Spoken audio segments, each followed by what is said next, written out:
Lagi na lang akong dumadayo, so nag-decide naman ako dito na taga sa amin naman yung makakalaban ko. Kaya nagtulong-tulong na ang residente ng MacArthur para malagay namin yung portable na ring. Pinagulong na namin dito at naghanap kami ng magandang spot. Nilagyan na lang namin ng matigas na bagay kasi naman lagyan namin ng tubig mapapatagal pa kami. At eto pala yung magiging itsura at nasa tapat kami ng simbahan. Isang 21 years old yung makakalaban natin ngayon at 5'2" ang height niya. Point guard ang position niya at residente siya ng MacArthur. Kapag manalo daw siya ay bilang ko daw siya ng Cobra, kaya G. At sa unang possession ng kalaban natin grabe naman, binabato lang yung bola. Samantalang sa unang possession natin pinakikiramdaman ko lang muna kung gaano ba siya ka-aggressive. So shooter pala yung kalaban natin, hindi natin to pwede pabayaan kaya sinasabayan ko siya dito. Eto na yung mga pagkakataon na binibigla ko siya ng dribble natin at tumama sa kanya yung bola kaya pwede pa natin i-dribble yan. At eto na yung time na sumusubok na siyang sumalaksak, hindi nga lang talaga pumasok. Habang nagdi-dribble lang ako dito tinitignan ko lang muna siya kung saan ba siya nakafocus. At yung napansin ko na nakafocus siya sa bola ay diniretso ko na lang. Grabe yung ginawa niyang pagbibigla dito kaya napalayo tayo ng bantay. Grabe, shooter. At sa mga pagkakataon na to tinitignan ko lang muna kung susundot ba siya sa bola. At yung napansin kong hinahayaan niya lang tayo mag-dribble sinubukan ko nung umatake. Ganda nga ng highlights ni Ate Ruby dito at diretso ko from the left side through the basket. Susubok sana siya dito ng mga spin move na galawan niya kaso nga lang talaga hindi lang pumasok. At dito ko na sinubukan sa kanya yung technique natin na sideways behind the back fake. Kailangan masilyado niya yung 1 foot dyan then diretso. Napakalupit ng ginawa niyang lean fake dito na mala Allen Iverson then pull up jumper. Nilalaro-laro ko lang muna yung dribble natin dito at yung diretso ako sa right side ay sinwitch ko bigla sa left side kaso nga lang nawala yung bola sa atin. At sobrang sakit nga ng bagong gupit nating kuko. Ako pinabayaan ko na naman siya sa mga pagkakataon na to. Slow them zero dribble lang muna yung ginagawa ko dito at tinitignan ko lang muna kung susundot ba siya o hindi. Left and right yan guys. At yung nakita ko na medyo malakas tayo sa right side ay gumamit ako ng bomb sabay binato ko yung bola. Ang ganda nga sana ng pagkakapeke niya dito kaso nga lang hindi lang talaga pumasok. Gumamit ako ng no dribble between the legs para nang sa ganon malito siya sabay biglaan diretso ko from the right side. Ang ganda rin ng pagkakagawa ng separation speed move niya dito kaso nga lang talaga hindi lang pumasok. Sumubok ako dito gumamit ng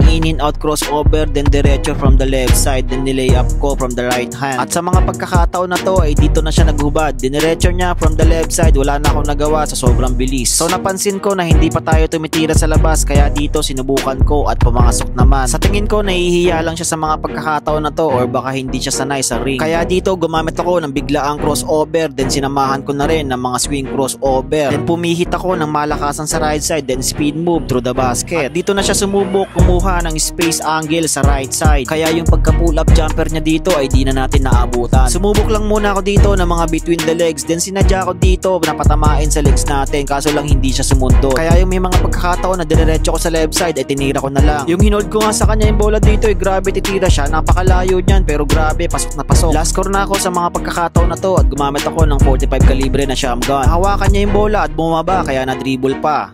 Yata sa nangaya, magaling din. Di ako mobra.